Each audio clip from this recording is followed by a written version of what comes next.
Santbir Singh, and Virji has taught and spoken at retreats, conferences, and youth camps for well over a decade and a half, which, given his actually very young age, is something quite phenomenal.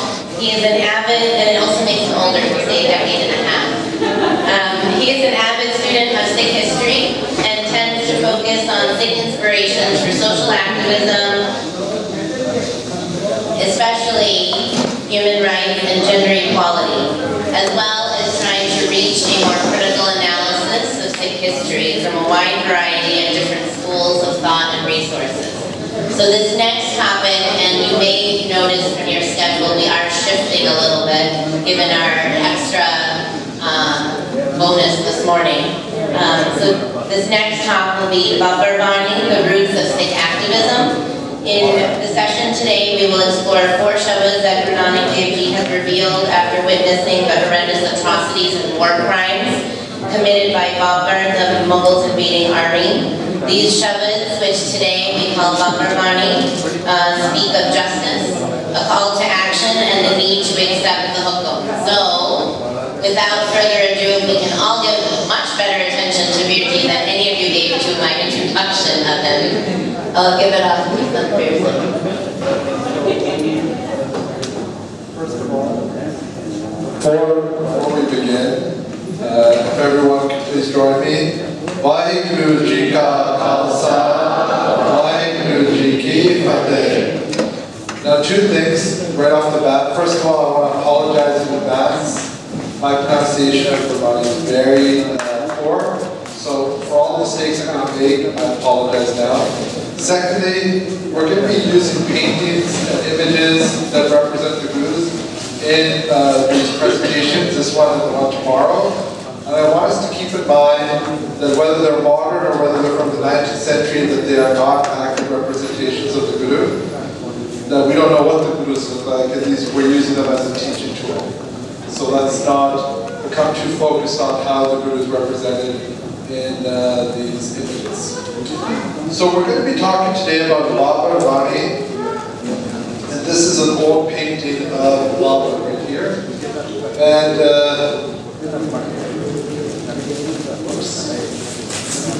we're going to be starting off by just looking at some background and introduction about who Babar was, what his role is in Sikh history, and what Guru Nanak's place is with Babar. Okay? So to begin with, a lot of people sometimes say Babar Vani and not Babar Vani. And we just want to clarify that it should be called Babar Vani. It's not that Babar wrote the Vani, right? It's Guru Nanak said it's Vani. And Vani is a word that means voice or command. In this Shabad, Guru Nanak said he uses it in the sense that it's under the sway or the influence of Babar. So these 4 Shabads that we're going to be looking at were revealed by Guru Nanak Sahib Ji, and they relate to Babar's impact on South Asia at the time. We're going to be looking at 4 Shabads today. The first Shabad is Prasad Kismata Kiya Hindustan Duraya, that Jin Sir Sohan Patiya Mangi Pai Sindhud, Ka Sukhya Tabela Kore Kaha Peri Senai is the 3rd Shabad. And the 4th one, which a lot of you might be more familiar with, Jaise Me Aave Khasam Ki Bani Tesra Kari Gyan Vedlalo. So these are the 4 Shabads that are called Babar Vani. They appear in Asa and Talang. They were revealed either 1521 or 1526. 1521 is what Sikh history chronicles say. But 1526 is when Babar's last invasion happened. His invasion happened over 3 stages. So we're not sure about the exact date, but sometime in those years. They were revealed in Old Punjabi. So the language Guru Nanak said he used a variety of different languages. He would speak in the vernacular of the people where he would visit. And so the Gurus were just amazing when it came to the language, and their skill and ability was pretty impressive, as we can well imagine. These Shabads are in Punjabi. And the Shabads, looking at them internally, it's very clear that Guru Nanak Sahib Ji was there at the time. It's not like he heard about this and then he revealed the Shabad. He was there. So, The Babar Vani Shabdas are about a battle between two dynasties. South Asia, and I'm going to try to avoid India because India is a sort of modern creation. South Asia is more accurate because, you know, Pakistan, Bangladesh, Sri Lanka, all these countries sort of fall under the same geographical and cultural sort of milieu. South Asia was ruled before Babar came by the Lodi dynasty. And the Lodis were Pathans from western part of Punjab and Afghanistan. And they had ruled over India, South Asia for about 3 generations. Babar came, and Babar was from Uzbekistan. Anybody know where Uzbekistan is? It's not very well known. It's a Central Asian country. It's kind of south of Russia, above Persia. Okay? So that's why you can tell he does not look South Asian in these old paintings. He was a Central Asian person with Central Asian features. Who was Babar? He was from this town called Fergana in Uzbekistan. He's the one who ruled over this town. This is a masjid that he built there. And he was a great-grandson of the famous Genghis Khan.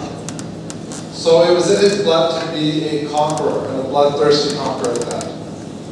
So if any of us know about world history, the Mongols took over a huge part of the world, from Japan to Hungary, and they took it over by essentially scorched earth policies. They would go in and they would destroy towns, villages, cities that stood in their way. And when I say destroy, I mean kill everybody in the village, or in the town, or the city, including children, women, men, innocents, people who were not part of the battle. So that's the way they operated. This is as much as Babar's invasion netted him. He gained that much control of South Asia. You can see Punjab is right in the heart of it. Akbar, the 4th Mughal, expanded the Mughal Empire, and then Aurangzeb expanded it further south. And that was the extent of the Mughals' rule over South Asia. So, just like I said, Babar didn't discriminate between people who were fighting and not. So in Sikh ethics, we have very clear rules of war. And so it's very famous, you guys have heard, in the 1700s, Sikhs were famously, they would never attack people who were running away from the battlefield. They would only attack people face to face. They would never go after innocent people. They would never go after families, so on and so forth. The Mughals, and you can see that the word Mughal comes from the word Mongol, the Mughals operate under a different ethic. And that was whatever we need to do to get our empire, we're going to do. So there's an interesting little shabad in Guru Nanak Sahib's Bharat at the end of Guru Granth Sahib Ji. It's the smallest shabad in Guru Granth Sahib Ji. Lahore said, Zer Kher Sabah that Lahore was destroyed for 3 hours. We think that this is also a shabad related to Babar's invasion when he attacked Lahore. But we don't know for sure, there's different interpretations. The point being that, as you can see, the battles were not a pretty sight. They were bloody and they were pretty horrific scene for people who were there at the time. So how does Guru Nanak Sahib Ji fit into this? Guru Nanak Sahib Ji was returning from his 3rd Udasi, which was his longest Udasi. This is when he traveled all the way out to Mecca, Medina, and maybe even beyond, right? And he was coming back with Bhai and they came to the house of, everyone has heard the story of Malik Bhagwan Bhai Lalo. So Bhai Lalo was Guru Nanak Sahib Ji's beloved Sikh. And Guru Nanak Sahib Ji came to stay at the house of Bhai Lalo, who was in the town of, anybody remember from the Sakis? Saidpur, very good, which is now called Ahmedabad. And Saidpur was the site of one of the major battles of the Mughals and the Pathans and the Lodis.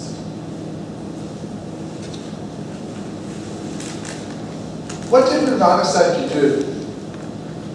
He's there with 2 Sikhs. That's the extent of his Khalsa in that moment. It's him, Bhai Mardana, and Bhai Lalo. And that's it. So he can't fight against Babar. can't do what Guru Hargobind said or Guru Gobind Singh did. But does that mean that he was silent? Did he just sit back? Did he go high? Did he say, I gotta save myself, we have a whole month to create, we can't get involved in this situation, it has nothing to do with Sikhs? And this is where we talk about the impetus of Sikh activism, a lot of what we've been talking about around 84. It comes not from, the inspiration always comes from Guru Nanak Sahib. It is Guru Nanak Sahib himself who was the first political prisoner in Sikh history, the first social and political activist in Sikh history. So Guru Sahib Ji confronted Babar, he revealed Vani to his face, and we'll look at the type of things that Guru Nanak Sahib Ji said to Babar to his face, fearlessly.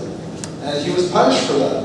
And he was imprisoned in a jail cell, and the Gurdwara is built over that area. It's a Gurdwara in Ahmedabad, Pakistan. If any of you ever go to Pakistan, you can go visit it.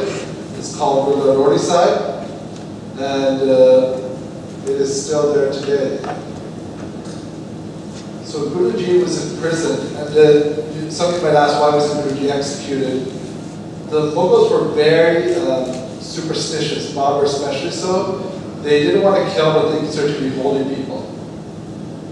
They believed that if you kill a holy man, it would curse the land. And so they imprisoned Guru Nanak Sahib instead of killing him. They had this weird sort of Mongol ethics, I wouldn't call them ethics, but superstitions. For example, that if the blood of a holy person touches the ground, it curses the land. And that's why Guru Arjan Sahib Ji, for example, was tortured in the way he was. He was tortured in that way so that if an execution happened, his blood would have gone on the ground. It was a Mongol superstition, he had to be burned alive instead. Now Aurangzeb didn't believe in superstitions, he was more of a strict Muslim, so he had no issue with decapitating Gurdev Bahadur Sahib. So just a little bit of background. So what we're going to do now is we're going to split up into 7 groups. There's 4 Shabads. The first Shabad is small. The other 3 Shabads are longer. We've broken them up into, I broke them up into 2 parts. So we're going to split up into 7 groups. We are not going to be translating the Vani because it's complicated Vani, and there's a lot of vocab that we might not be familiar with. So I've given, with my own limited understanding, translations, and please feel free to pick them apart if you guys disagree with anything in there. And what we're going to do is we're going to have a discussion about the Shabads in our little groups, and then you're going to come back to the larger group, and we are going to discuss what you talked about in your smaller groups. Now, a couple of things to keep in mind when you go off into your smaller groups. Is Vani something that is supposed to be relevant for all time, or is it time and geographic specific? It's a question to ask yourself. Was Guru Nanak Sahib Ji revealing Vani just for by love or by Radha at the time, or are there messages in there that are relevant to our situation here in the US or Canada today? So that's the first question. What is the nature of Vani? What is Guru Nanak Sahib Ji trying to tell us? I want us to look at the main points that Guru Nanak Sahib Ji is giving in these Shabads, the main principles, like sort of Sikh ideology. For example, one may be, and I'll give it away for the first Shabad, is the idea that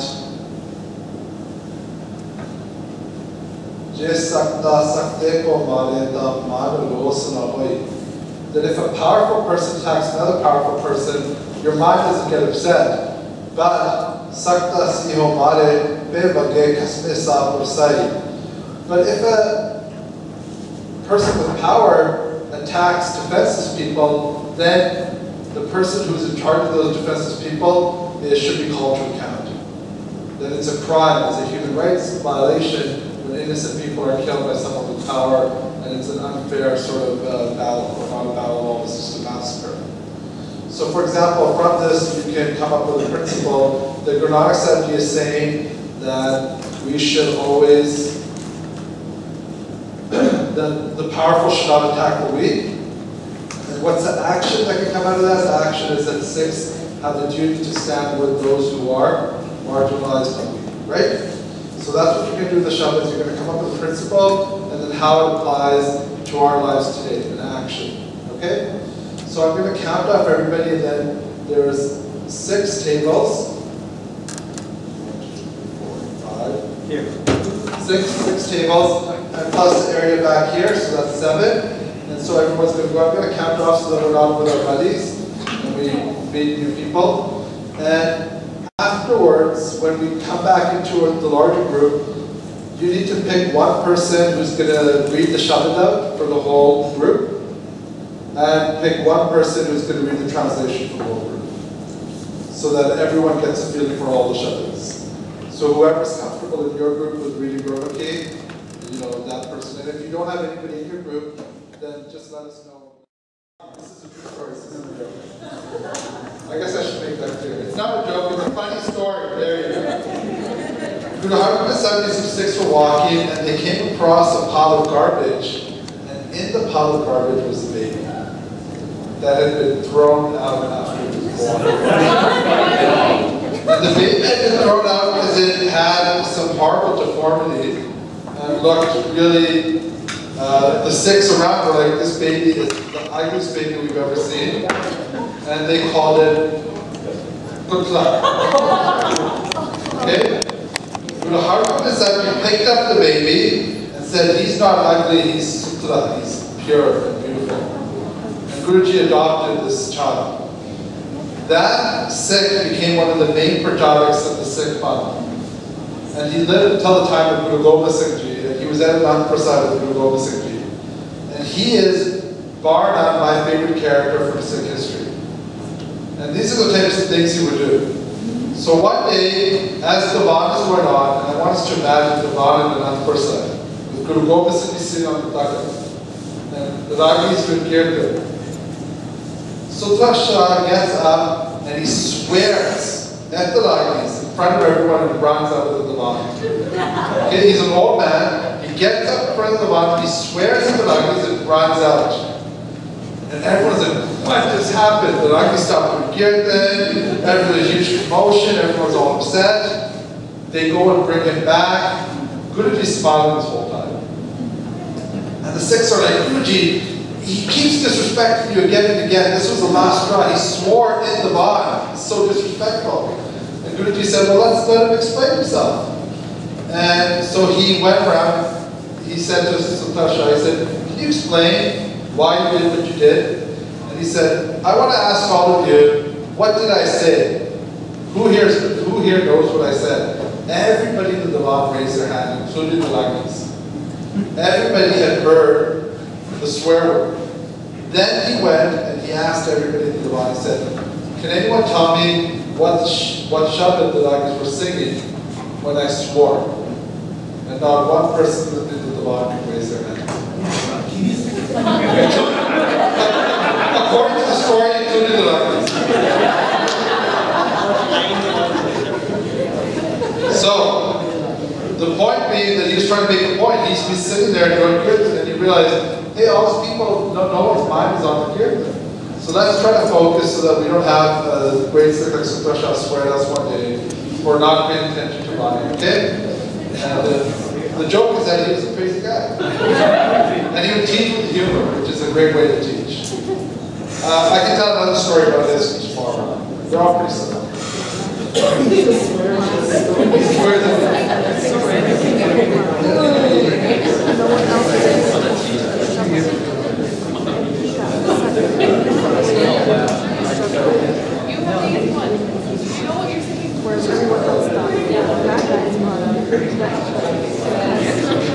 Waheguru ji का खालसा वाहिगुरू जी की फतेह आसान महला पहला खुरासान उस्माना किया हिंदुस्तान डराया आपे दोस्त न दे करता जमकर मुगल चढ़ाया एती मार पे कर लाने तैकी दर्द न आया.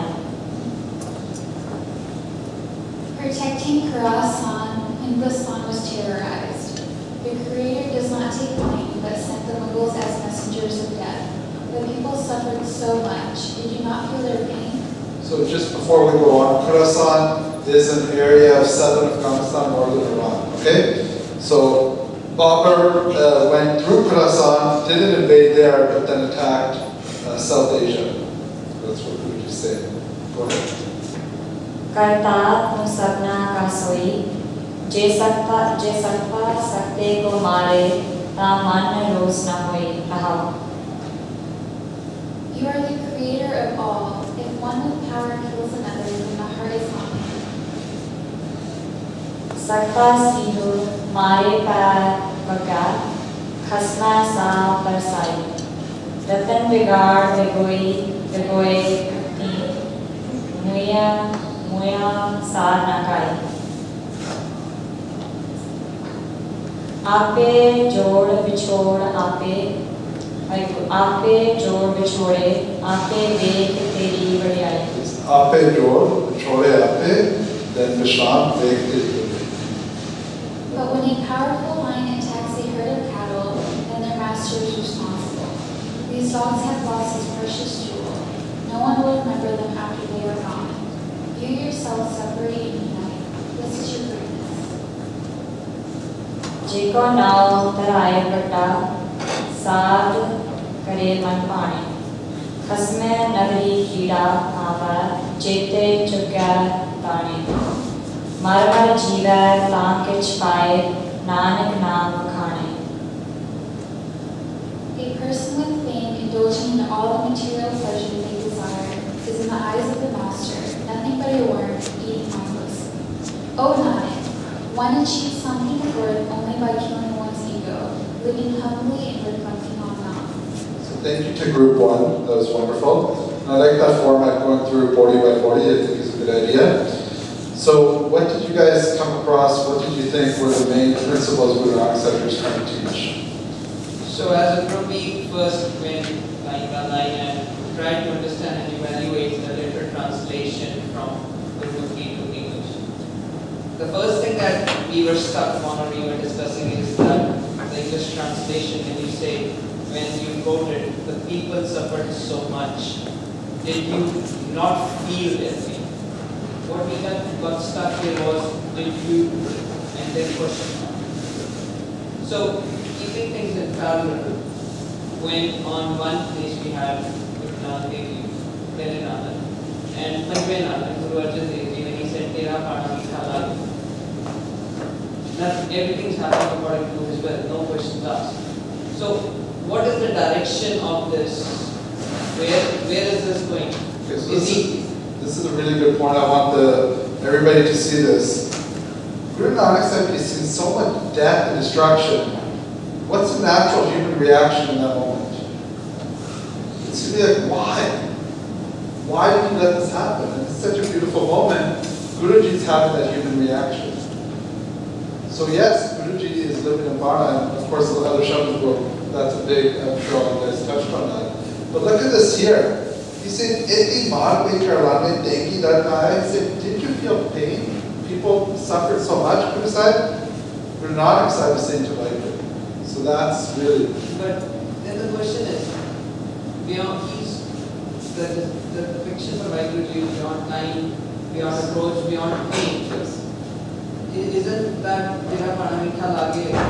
It's a big contradiction here. So is that a question mark? Because that's an English literal translation. We do not feel the pain. What is the actual in-depth? The in-depth translation is similar from all the Jikas, yeah. We can also say that as we are instruction of all bodies. Yes. So it can also be looked at as humans, we're Exactly.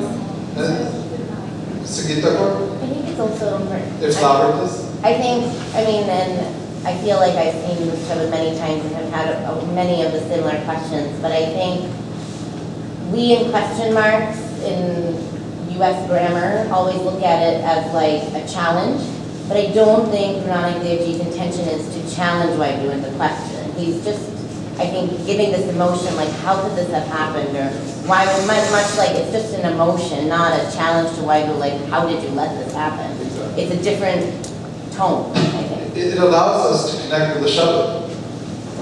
if Guru Nanak Sahib was just sitting there and not feeling the pain of these people, it would be hard for us to connect and understand, wow, this is a really horrific scene. Even Guruji is touched. But of course, we have to go down and see the rest of the Shabad. Is Guruji blamed by you in the end, right? That's the question. Go ahead. So, then again, as you said, we go to the other parts of the Shabad. When he's defining that Guruji is that later on that, so with Karta, Sapna, Kasu, you are the creator of all. If one with the power kills another, then the heart is not pain. And then he cites an example about a lion killing a herd of cattle. And where is their master? So earlier we thought is this similar to Babar attacking everyone? But again, we can't metaphorize that as a lion attacking a herd of cattle, because think about it. A lion starts the process of food chain and he needs it for food. Babar was doing it for pure intentions of victory and blood. You have to guys understand. Sometimes we overthink it. It's just a simple metaphor. That's what it is. Right. But then he goes to the dogs. Yeah. So the dogs. Anybody know what the jewel is that Guru Nanak Sahib was talking about? Sorry? No, it's a more literal thing in this case. It's South Asia. We're just saying you controlled South Asia. You had India and you wasted it. You lost it. And he's saying no one's going to even remember you after you're gone. He's talking about the Lodis. Because you were such inept, you were so corrupt yourself, that you lost this precious jewel. Meaning the people, the land, the resources, everything. So this is for Babar or Lodis? Because they are the ones who use the word of God. Not for us. So how do you personalize it for us? Actually, that deliver. Well, if you have something to say. So then it builds us to us. Yes. It then goes to a person with fame, indulging in all material desire.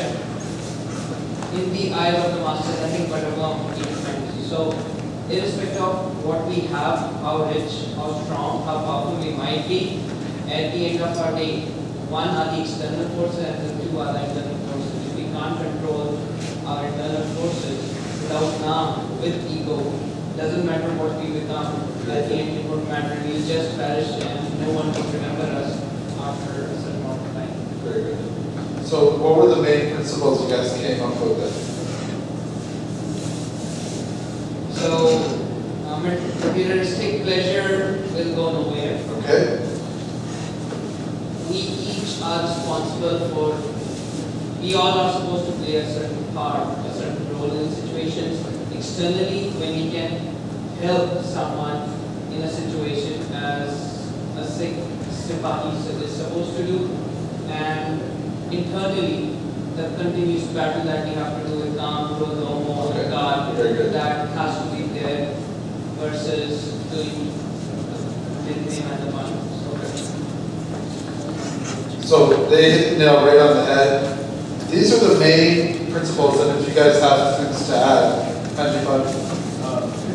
actually, with the show about that, yes. one other principle being that empathy and human emotion are completely normal and will happen. Yes. It's a human reaction we have. So the first thing is that hukam cannot always be understood by us. And this will be a theme again and again.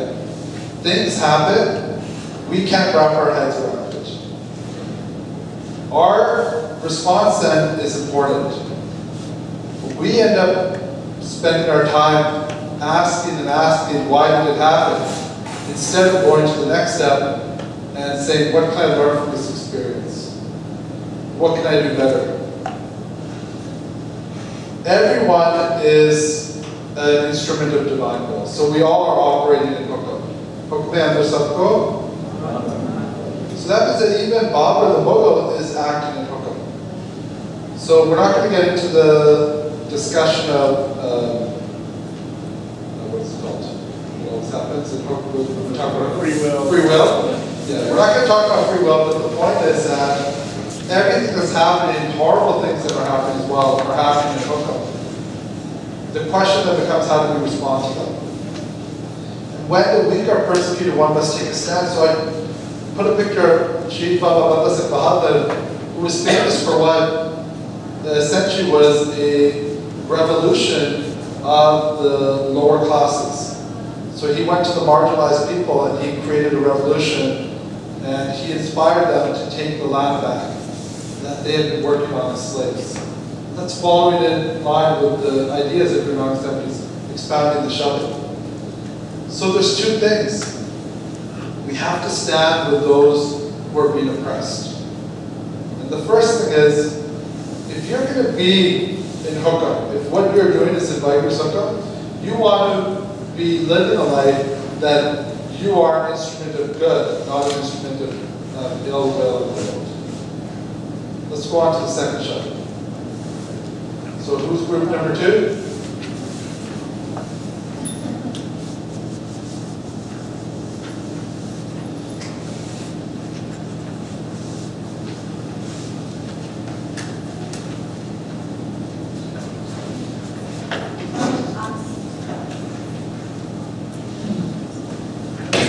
Assam महला पहला अष्टविद्या का तीजा एक ओंकार सतगुर प्रसाद जिन सिर सोहन पटिया माती पारसी से सिर काती मुनियन दरविच आवे टूर महला अंदर गोपिया उन बहना मिलन हदूर.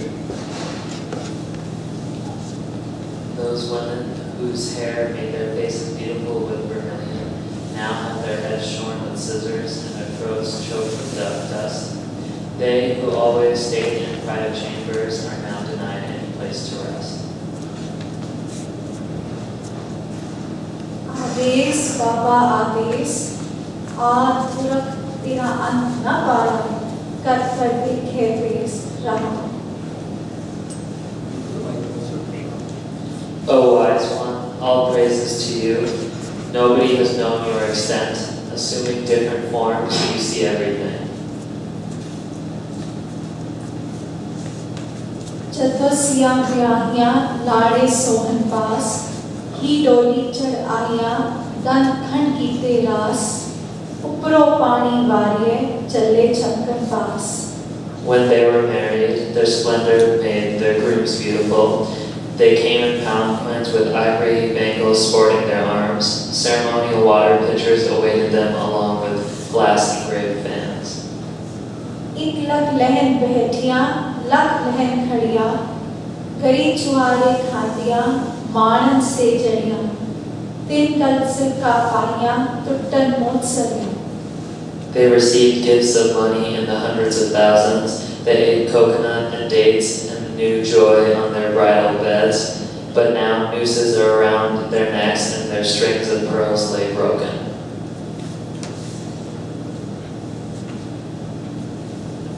So this Shabad, along with almost all the other ones, you'll see a focus on the experience of women in the battle.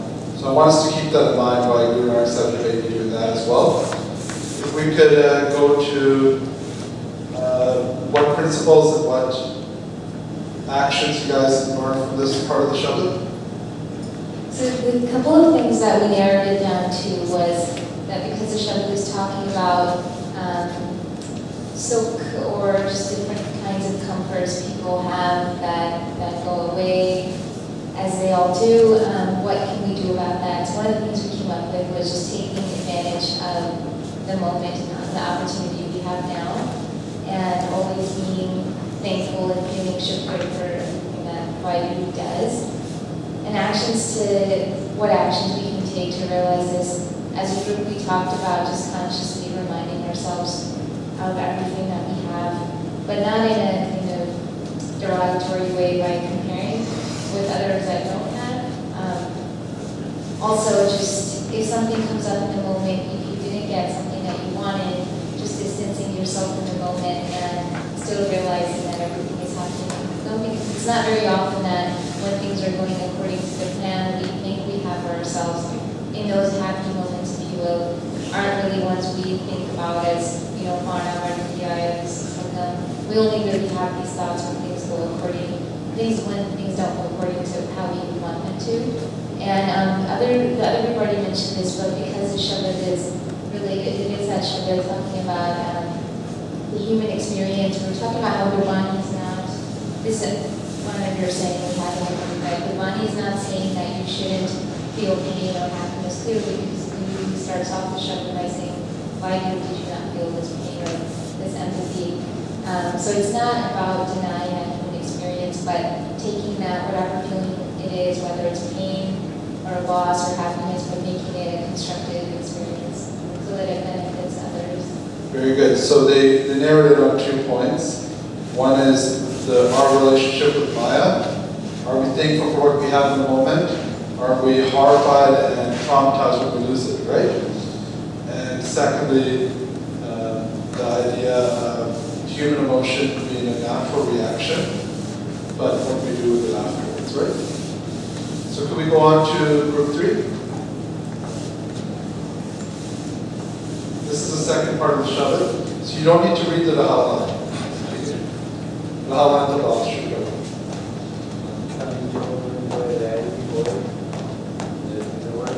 Turn it on. Anjogon doi valley hoye, jinni rakhe rang laye, Jutan फरमाया है चले पत गवाए जे तिस पावै ते वडियाई जे पावै ते सजाए. Riches and youth that the women formerly relished have become their enemy. Babar's minions at the conqueror's behest drag them away to be raped. Individuals are handed honor or punishment as per divine will. अगों देज चेती है तां काय बलै सजाए साना सुरत गवालिया रंग समासा जाए बाबर वाणी फिर गई कायर न रोटी खाए. If one is mindful of one's future actions, why should they be punished? In love of material pleasure and luxury, the kings have lost their senses. Now that Babar's sway has spread, even princes go without bread. एक ना वक्त कुआरिया है एक ना पूजा जाए चौके विण हिंदवाणियां क्यों टिकै खड़े नाए आराम न करूं चेते हो मन कह न मिले खुदाए. Muslims are missing their time of namaz while Hindus miss their puja. Hindu women go about without their cooking squares and vermilion mark on their foreheads. They never remembered Ram, and now they're not even allowed to praise Allah. एक कर आवे आपना है एक मिल पूछे सुख एक ना एहो देखिया बह बह रोवे दुख जो तिस पावे सो दिए नानक क्या कहूं. Some have returned home, inquiring the well-being of their kin. Others, as ordained by the divine, sit and wail over their suffering. O Nanak, as Vaheguru desires, events occur. Who is a human to question? Go ahead. So this Shabbat, one of the biggest themes that we pulled out was it's a battle between short-sightedness and vision.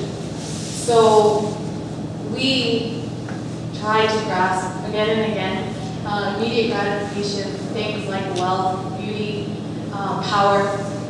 And Guru Sahib explains that without a vision, without a purpose, it's all useless. And because of our short-sightedness, we often lose sight of time and how limited our lifespans are here. And we often forego opportunities to change, and we often just stay the same. We're not changing, we're not progressing. And not only that, in our short-sightedness, we start to question, why is this happening? Some have returned home inquiring about their kin, others sit and wail over their suffering. We start to question, we start to feel sad as why is this happening? Why do I feel so helpless? But Guru Sahib is saying our job is not to question it, but to accept it and move on and be constructive and towards progress. This is also a warning if I could just stop there for a second, that's really one of the most difficult lessons we can learn from art. These are horrible things that Guruji's talking about happening to people. And he's saying at the end, in another very human moment, who am I to ask? Who am I to question like you? I'm just a person. Who am I to question like you about what's happening? So that's really the thing. He's not asking why does bad stuff happen to good people. It's not that question that you hear a lot in the West. It's bad stuff happens, we can't understand why. What do we do now? And so this Shabad is also a warning of a life without purpose. If you are just living for things that will go away eventually, you don't really realize the potential of your life. And for Sikhs, for us as a fund, this is extremely relevant because we came to the realization that the kings and the queens and the youth that Guru Sahib is talking about in the Shabad, who are pursuing jewels, who are pursuing beauty, who are so power-hungry, that's us. We have lost opportunities in our short-sightedness, with Jinnah telling us to not align with the Hindus because he had the foresight to predict our future. And so an application and a lesson that we can take from this Shabad is that sometimes we think that there will be time for change or opportunities later on. Why do I have to do something? It's not the time. But Guru Sahib is saying, no, the time is now. This is when progress happens. This is when change occurs. It's right here, right now. And also, in our wait for leaders, we often forget that we ourselves are agents of change and agents of hukam. So realizing that we, as individuals, can also allow the month to progress and be an active participant in that. A very concrete application of the Shabad is having a vision for the month, kind of like the Nagpur side resolution, having goals for the future that the month can be. And not only for the month, on a very personal level, as well. For your own life as well. And so we came up with the example of like, are we really asking ourselves, what is my goal in life to help the fund? What is something I want to do for my family that I can achieve in this lifetime? And that requires effective introspection and really understanding that hukam is an attitude as well as a set of actions. The more you accept things, the more... Sorry. Sorry, No, that was wonderful. So I think both group 2 and 3 really got a handle on the Shabad. It's again talking about hukam, about not being attached to Maya, and that things can change so quickly. These women were sort of in the lap of luxury. Guruji lists off how wealthy they were, and then in really heartbreaking terms, he talks about how, their throats are now choked with dust, food, right? So we have Guruji using really powerful language to explain, in just a few seconds, you think that all this that you have could be gone. And we see that with natural disasters all the time. In New Orleans or in Japan or in Haiti, people have lives, and 1 minute later, everything's gone. And that's what it happens, and we need to try to stop trying to understand it and trying to learn how to accept it. So we're going to go on to Shabad number 3 now. And I think that, unfortunately, because we're going to be running low on time, because it's taking a while to go through the Shabad, we're going to just do the, actually, do you guys see worth it going through the Gurmat as well? Yeah. Is everyone okay? Yeah, we'll try to go through it together. So group 4.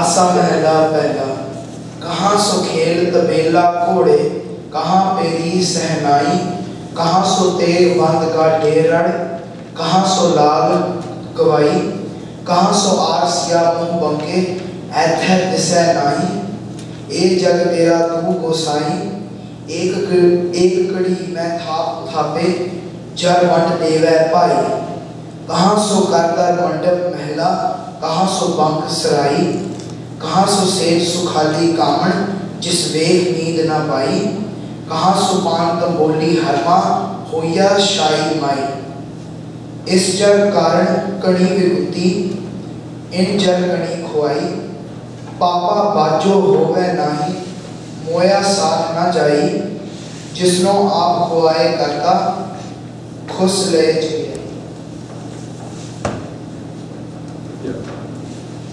Where are those sports, stables, steeds, and flutes? Where are the sword belts, chariots, and those beautiful uniforms? Where are the studded mirrors and handsome faces, not to be seen now? You are the master of this world. In one moment, you settle and unsettle. Wealth divides, brothers. Where are those houses, mansions, palaces, and elegant rest houses? Where are those couches and beautiful brides, whose sight made one sleepless? Where is the chewing leaf, the leaf sellers, and their customers? All have vanished like a shadow. Many have ruined themselves for this wealth. It has disgraced so many. Wealth does not come alone. It brings corruption, and does not stay after that. Those who the Creator confounds are the first stripped of their virtues. So what principles did you guys learn from the Shabbat? So first off, we were thinking that this was addressing people in villages that were destroyed and trying to console them, trying to help them understand their situation. So the principles we took is, as you can see, there's a lot of Maya that people were attached to, and basically that this Maya brings damage to people's lives and communities and creates division. So that's a really important point. Guruji is essentially the Malik Bakro Saki is the Shabbat here, right? He's saying when you are just obsessed with accumulating wealth, that's going to cause big problems because that brings corruption, which then brings about a lot of other problems in society. Sorry, go on. So that was our main takeaway, is that the attachment with these things bring things into your life that you don't want. So in order to get away from that, you have to, well, at the end you can see it's through God's will that all this happens to begin with. And you want to accept. So we're going back to Nokta. I don't mean to cut you off, but let's go on to the next group. We want to have time for everybody to go as well. So group number 5, if you could read the rest of the Shabbat. You don't need to read it out. कोटि ऊँपीर वर्ग आए जा भी सुनिया ताया थान थान मुकाम चले बिज मंदिर मुछ मुछ कोयर लाया कोई मुगल न हुआ अंधा कहना पर्चा लाया मुगल पठाना पहली लड़ाई रणमय दे गई उन्हीं तो पतान चलाई उन्हीं हस्त चढ़ाई जिनकी जीवी दरगाह पापी नाम मरना पाई एक हिंदवानी औरत गानी पटियानी टकरानी इतना पेरण सिर खुर पाटे इतना वास मसानी जिनके लगे कहीं न आया दिन क्यों रहन ठानी आपे करे कराए करता किसनो आँख सुनाई है दुख सुख तेरा पाने होवे किस है जाए हुए है हुक्मी हुक्म चलाए सै नानक लिखिया पाइए. This page by miracles to help Babar as they cleared up his approach, but ancient buildings and temples were burnt and princes were cut them from them and cast into dust. No Mughal became blind and no magic worked. Mughals and Pathans were locked in fight and welded swords in their battle. One side fired guns while the other attacked with elephants. Those whose rib was torn in divine court must perish for children. Hindu, Zurkhuli, Bhakti, and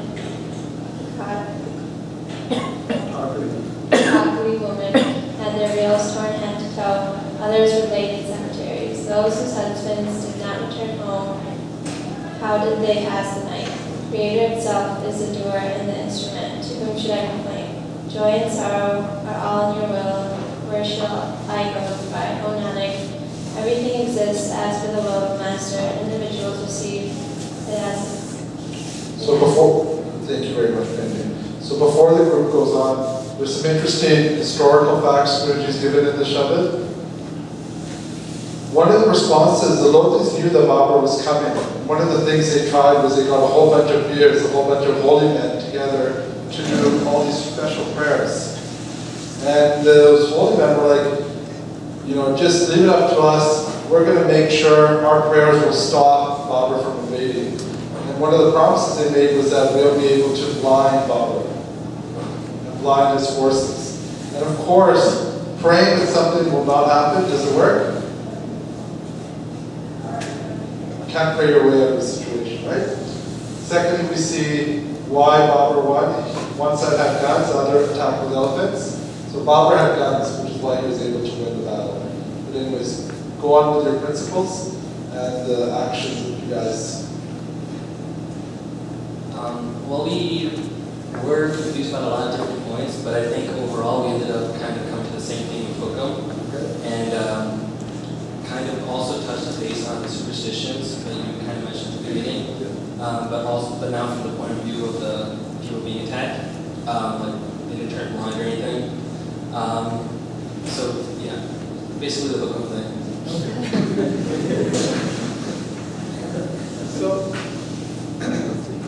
Bhagavad Puja kind of sums up a lot of stuff about the Shabad. First of all, corruption and wealth go hand in hand, right? Secondly, if you forget, you're destroyed. And what type of destruction are we talking about that she's talking about? And that's a question for us, how we apply it to our own lives. And empty prayers will not stop evil. So this is a really key one. Why do we do Bhat? Why do we connect with Vani? A lot of times we're doing it with ends in mind, right? We'll do it so this bad thing won't happen, or we'll do it so this good thing will happen. But Vani tells us that we're connected with Vani in order to understand our true self, which is a Kalabru, right? That we are an embodiment of Aikru. Or we should be connected with Vani so that we can live in Bana, Hukam. So we try to do prayers or Bach ourselves. And remember, this isn't directed at the Mughals and the Lodhis 500 years ago. This is directed at us. Gurmat Sahib is telling us. So don't waste your time sitting there when you're in a difficult situation trying to pray your way out of it. Connect with Vani when you're going through a difficult time, for sure. Get strength from Vani. But you need to take action. The 6th and 1700s didn't just sit around in Bach and hope that the Mughals would go away. They formed guerrilla armies and they went out and they fought. So that's sort of a trap that modern Punjabis have fallen into in a large way, is that a lot of us feel that we can pray our way out of difficulties in life. Whereas the Sikh response used to be, no, you do Bhat to inspire you to take action. Not you do Bhat so that you don't have to take action. For everyone, you want to give a context around that picture? This is Badal thinking, he's doing some Hindu Puja with Vajpayee there. I'm not sure what the exact. Yeah, well, Vajpayee is ex-Prime Minister of India. Yeah, he's our BJP Prime Minister. Yeah. So the last one before the new one. Why did you choose to put it there in the context of the Shabad? I put it here in the context of the Shabad because, first of all, Badal, I think, epitomizes the idea of corruption and wealth. And empty rituals as well. Badal doesn't believe in doing the rituals. He's doing it either as a superstition or to win votes. Either way, it's an empty ritual, right? So let's go on to the last Shabad.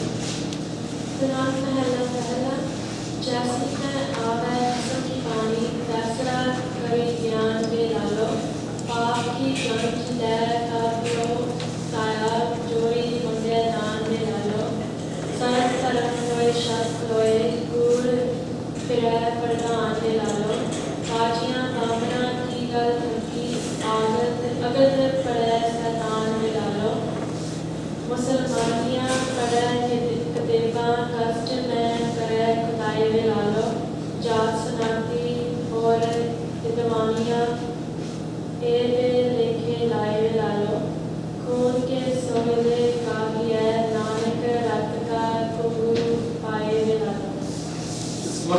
language group you sing? Khun ke soile. Sorry, Khun ke soile. Would you say the songs of blood are being sung here? And look at the language he's using. He's calling Babar what? You see that Babar is Shaitan. Babar is the devil. You say Babar is coming, he's using the metaphor of marriage, but it's this horrific mirror image of just a horrible marriage where instead of being officiated by a Ghazi or Brahmin, is being officiated by the devil. And those, okay, I'll let the group go through the rest of it, but just look at the language that Guruji is using here, how powerful it is. If you could, English. So this Shabbat, the English translation is, I'm spreading the message as a secret from the Master Olalo.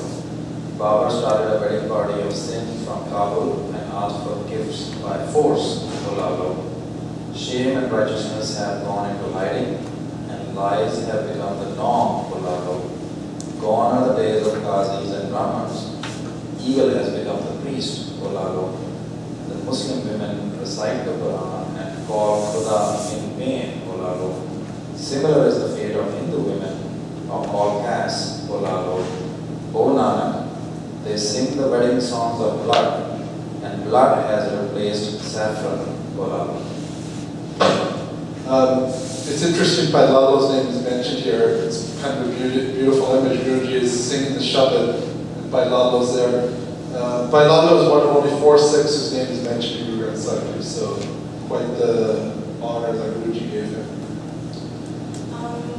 So what we got from the Shabbat, there's a lot, going with the metaphor, Guru's giving a lot of examples of the current state that he was seeing that was around him, and basically what we decided is that it's a mirror. What Benji was saying, they take the beautiful occasion of a wedding and they're turning it into something so bloody and something so twisted.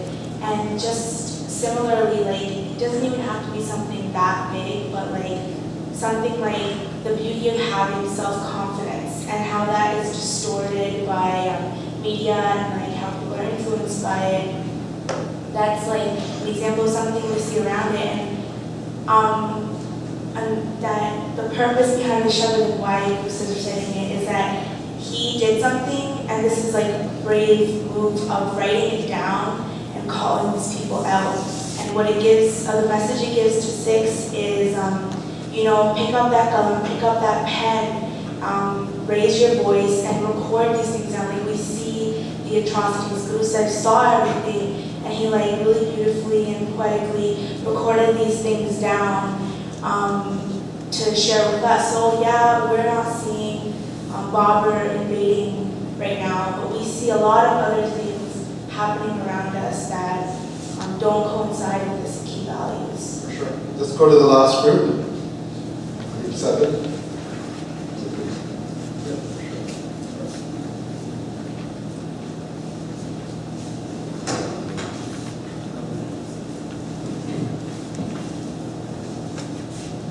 Sahib ke gun nanak gawe maas puri vich aakh soda jinu pai agarwai baitha dekha vakh kila. In this city of dead bodies, Nanak sings the praise of the Master and states this principle. The divine who created the world and makes it indulge in it is overseeing it, sitting alone and detached.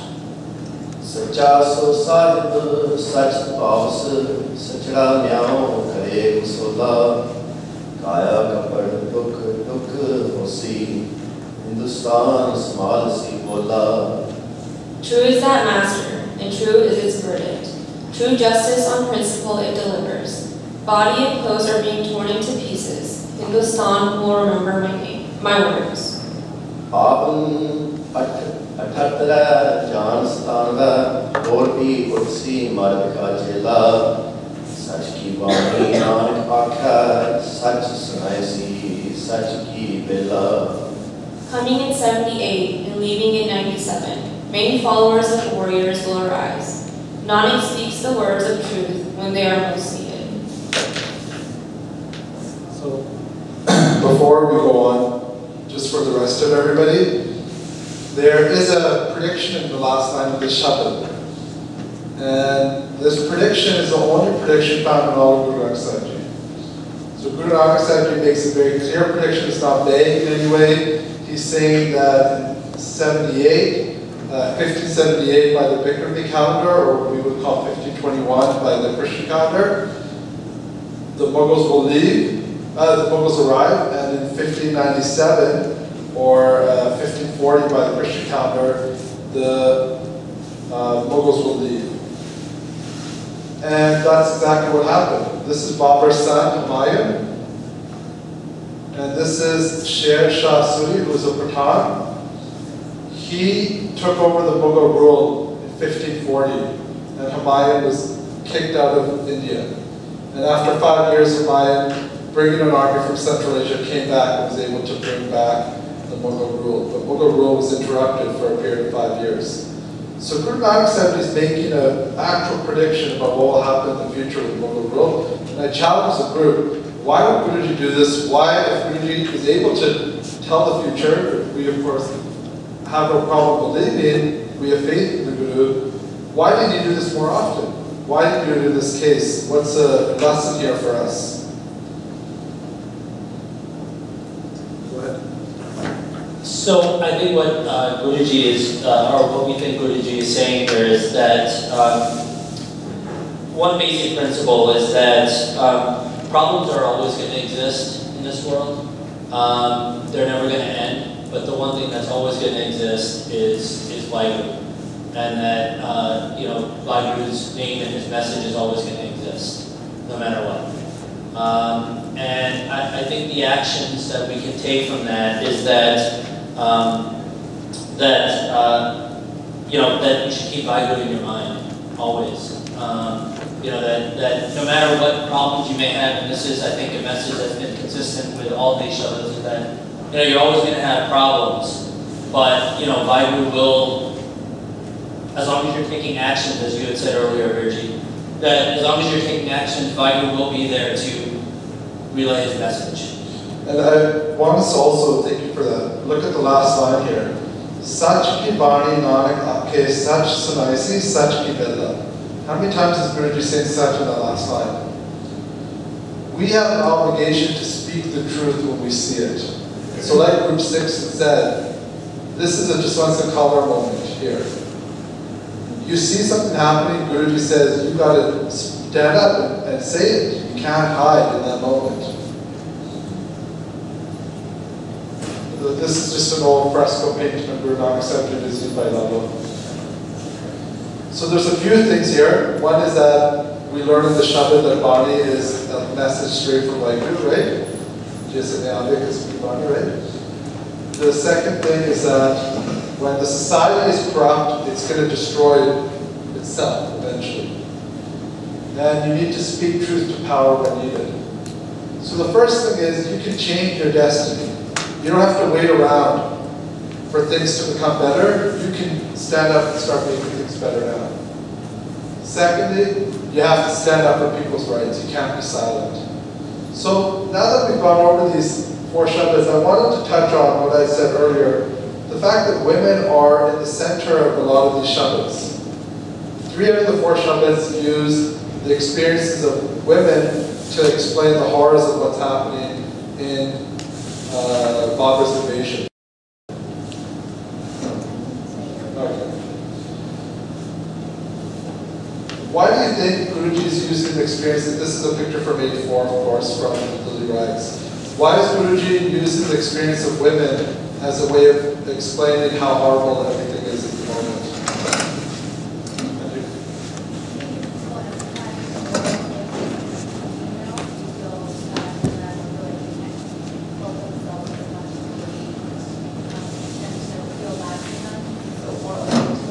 So if anything said it's because we feel bad for women more and we feel they may be weaker, and that's why. Does that ring true to others? Not weaker, but just that we empathize. We empathize with women more than men, okay? Any other ideas? I'm reluctant to share exactly how I'm thinking about this, but But I will. I want to make sure I say it carefully. Okay. I'm not so sure that Gurmat is talking about the horrors of all of this. Okay. It seemed to me like even the women that are being used here, I know you kind of framed them in the victim. Okay. I'm not sure that that's what I'm seeing. I'm seeing Gurmat is commenting on the fact that society is not remembering God. They're caught up in indulgences. All they care about is material wealth, including the women. They're all talking about the beauty. You used to be this, you used to get this, you get now you're just sitting here suffering. You're being tortured, you're being beaten, or you're being raped. I mean, it's almost like he's saying, it's not the horrors of it, he's like contrasting with their situations. And the idea is it's because you forgot about white people. So because you forgot about God. My one point to that would be, if that was the case, the tone of the Shabbos would be very different. The tone of the Shabbos is this very stark sort of, look at how horrible this is. I think you're adding the horrible. I think we were doing that too in our group. We were adding the horrible in there, especially because of the way the English is. Because what's happening even in the very first Shabbos, what you have is, Gurmat is saying all the current rulers, you become weak because you've forgotten God, you've forgotten righteousness, and you started indulging in this life, and you become weak. So it's easy for this guy to come and just tear you guys apart. Now what you need to do is realize what happened.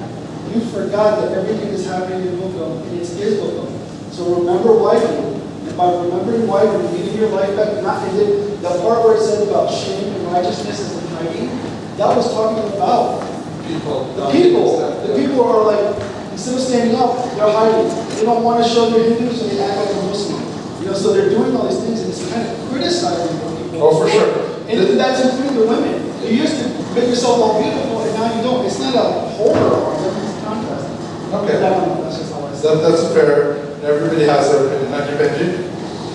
Maybe to add into that line, the whole, like in the sentiments of a lot of the Shabbos about their, the justice being delivered, like in this last Shabbos, and the truth being delivered, it's almost a little uncanny in the way that it's the justice and the truth is being delivered to the people, right? Like there is this defamation of Babar and his, like in the documentation of the truth, but in like the third, what should we translated? The third one, like it's almost not even just that Babar is acting in the hukum, but Babar is the vehicle of Waifu's deliverance. He is acting as the messenger of death. So Waifu himself is delivering this message to people. I mean, it's a really weird thing to say. I realize out loud. No, and that's exactly, if you go back to the very first Shabbat, that's what Guruji says. He says, Waifu doesn't take blame, the Mughals are the instruments of Waifu's hukum. So that's what we're talking about. Anything can be an instrument of Waifu's hukum. An earthquake can be an instrument of Waifu's hukum, right? That's the point. I see it a little bit differently. I see it, if we look at the Shabbat, maybe I am reading into it more than it needs to be read into. But when I look at the Shabbos, I'm seeing, yes, the wealthy women are being criticized, but he's also saying people are just walking around stunned, even women of all castes, he's saying, not even just sort of wealthy and rich. Everyone's been devastated by what's happened. And his point is that, A, what can we learn from this? One lesson is, don't forget Waifu when you have the chance, because there's going to come a day when things are going to be really tough. You might not even have the chance to even remember Waifu that moment. B, don't become too attached to what you have. It can be gone in an instant. And C, things happen in Hukam. We can't understand it. We need to learn how to respond to it. And D, when your society is corrupt, things are going to get really bad. And the Mughals were really corrupt, and Babar came and he destroyed them. When the Mughals became really bad, the British came and destroyed them. So there is a cycle there for sure that Guruji is also talking about. I need to leave one. One of the questions you asked in your intro was, how do you relate to each other now, or are you able to So, why a prediction? What's that? Oh no, my question is not about the prediction. I was just going to mention something we talked about in our news that Jess and I has sent you on as Ashabin. That this is just the cool fact that on the day that the U.S. invaded Afghanistan in 2002, this was the Hukam from the Babar said. I just remember reading that and really seeing that in Vani is very much important. I do want to hear your answer to why you think that prediction is there. Why the prediction? Yeah. That's a lot of people have run into this prediction a lot, by the way. Some people have a lot of different interpretations of it. They think it's about end times and things like that. It seems very clear that it's about Babar because the dates match up exactly with when Mughal rule ended. I think the prediction is, hey, Babar thinks he's all that, and now he has all the power, even he's going to be gone one day, and there's going to be new people coming up. So don't think that just because Babar is an instrument of divine will now, and he's destroying all this, that he's going to be around forever as well. So Guruji is saying very clearly, hey, nothing lasts forever, don't become attached. And don't think that just because you have power today, you're going to have power tomorrow. So I'm sorry, well, if we have time, we'll have a discussion at the end, but we've got to move on now. Wrap up. So some fundamental questions have come up. What is the Sikh belief on suffering? Why must we confront injustice, or is it in hukam? So should we be confronting it, or is it just divine hukam? I just used a picture of Guru Nanak scolding his teacher because the teacher had questions for him. I thought it would be appropriate. Also, I like the picture because there's kids beating each other up in the front. And there's a kid doing the hooker thing there. So, Sikh art is awesome. Explore it. So, in Vani, again and again, human suffering is seen as a consequence of our actions. The suffering happens because of our actions. But that then lead into a line of thinking that people deserve what they get.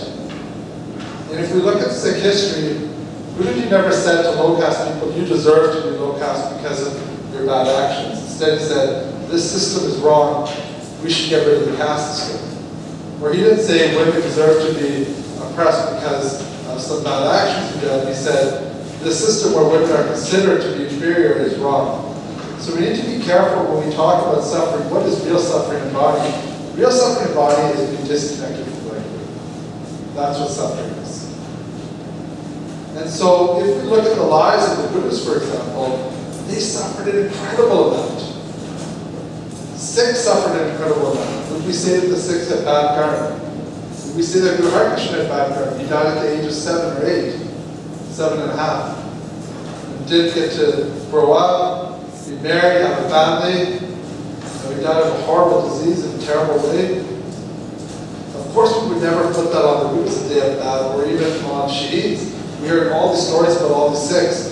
You know, if we were looking at it from a more objective point of view, we could say those Sikhs in 84, what did they do to deserve that?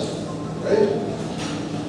What did Jarnail Singh and Shabazz Singh and all those other Sikhs inside the Farsan complex, did they deserve to die in such a brutal and painful way?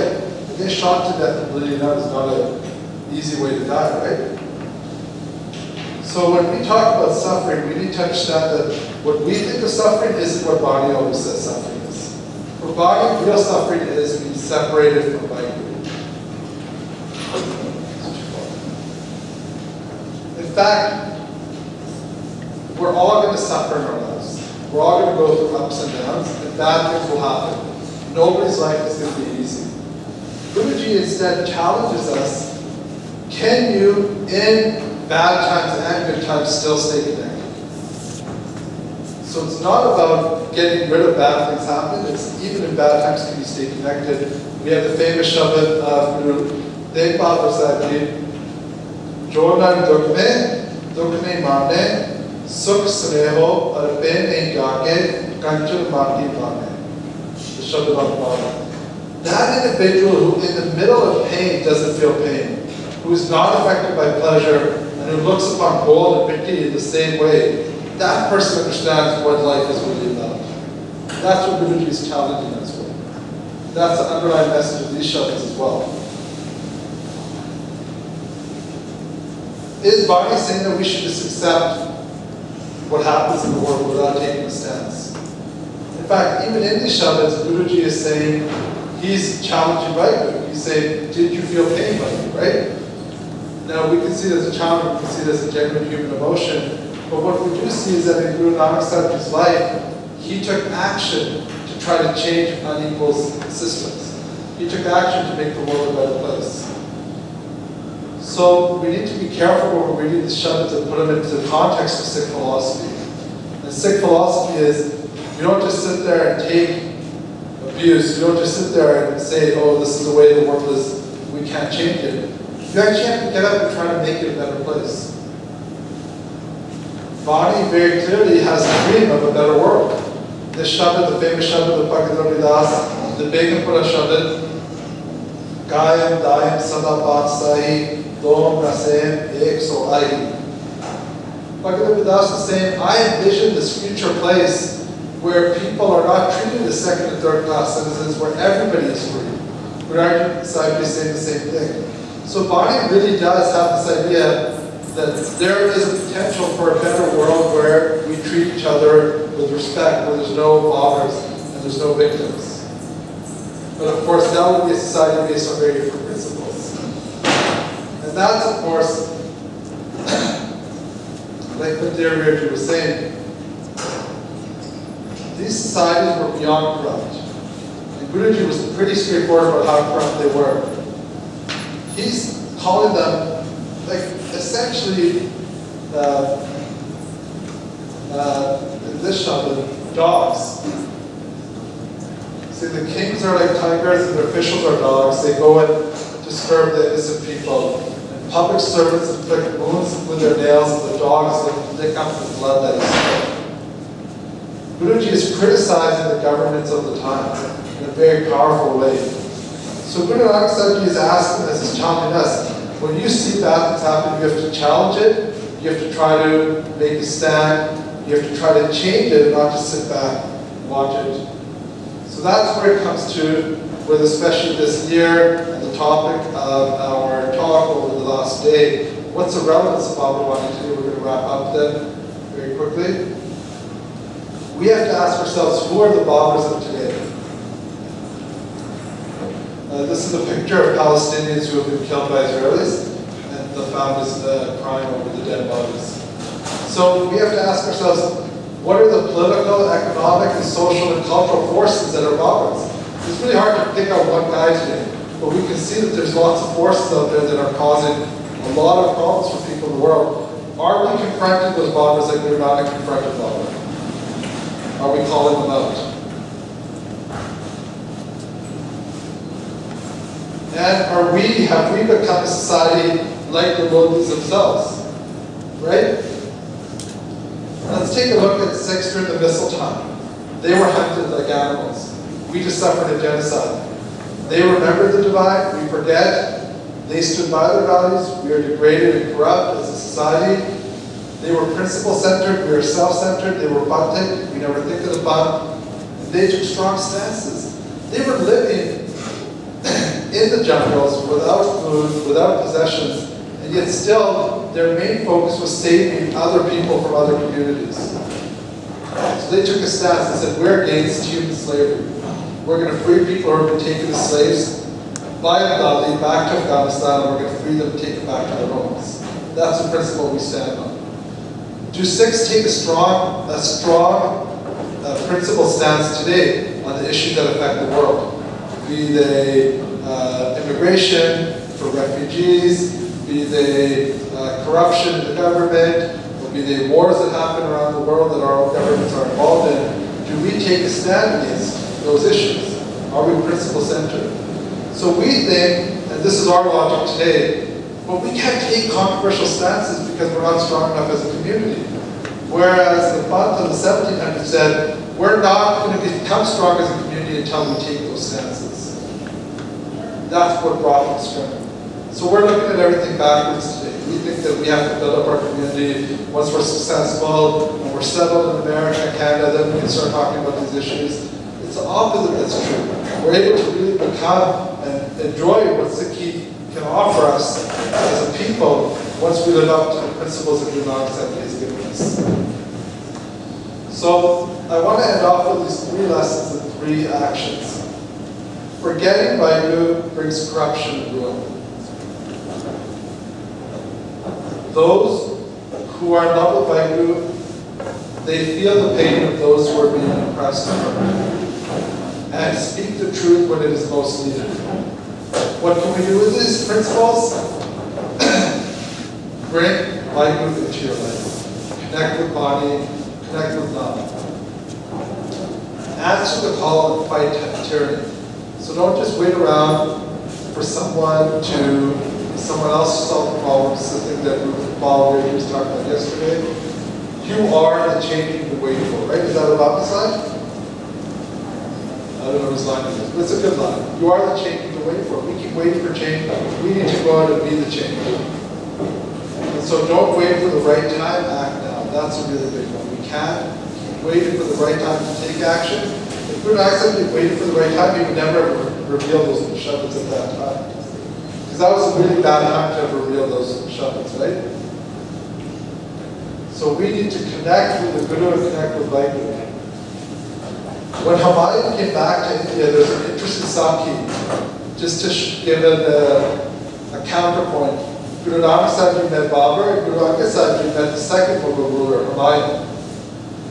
Guru Angad Sahib was in the middle of teaching kids, Pura Era, and Khadur Sahib, when Humayun's army came on the main road there and passed. Wherever Humayun's army came, he expected that people would get out into the streets and bow down to them, treat them like gods.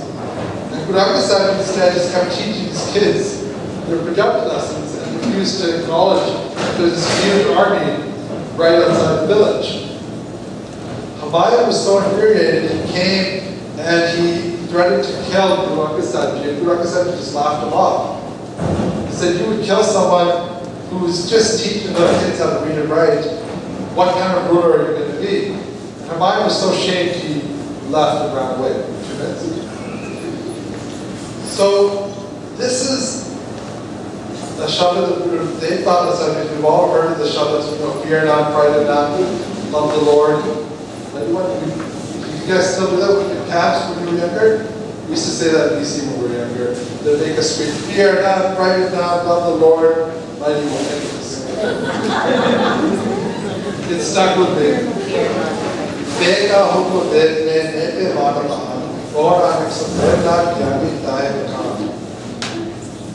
Who's a real Gyani? Someone who doesn't get afraid of people and who doesn't scare other people. That's the place we want to be. Guru Angad Sahib was neither afraid of Humayun and neither was he going to get bullied to Humayun. He's like, let me do what I need to do. And that shaped Humayun with that. So it's an interesting interaction between the second ruler and the second Mughal emperor. So we have to ask ourselves, how are we going to confront Babar today? I want to end off with a picture of the Sarbat Khalsa in 1986. The Sikhs in 1986, they confronted Babar in a very real way. We don't have such an easy enemy today, but we have a lot of little Babars all around us. We have the choices we make, the companies we support, the products we buy, where we invest our money, where we work, what type of jobs we do, what things we study at university. There's a lot of little choices where our small choices can mean a life changing. Let's see. We had done a workshop in Toronto on slavery. And one of the points that one of the bankers made was, we support slavery in a lot of little ways every day. She's really obsessed about this. She refuses to eat chocolate unless it's fair trade chocolate. Because a lot of us don't like to acknowledge, and I don't either, is that chocolate is made by children in Africa who are treated as slaves, essentially. And so even something as simple as buying a chocolate bar, you're supporting a system that is enslaving little kids. So we can make a lot of little choices in our lives that have a big impact. So confronting Babar is not just about the big things, it's about the small steps every day that we can take. So thank you very much. It's the first time I've presented this presentation, so sorry if it's a little disjointed, but I really appreciate everybody being so focused, spending so much time with the Shabbos and really taking it seriously. And we might have time for 1 or 2 questions.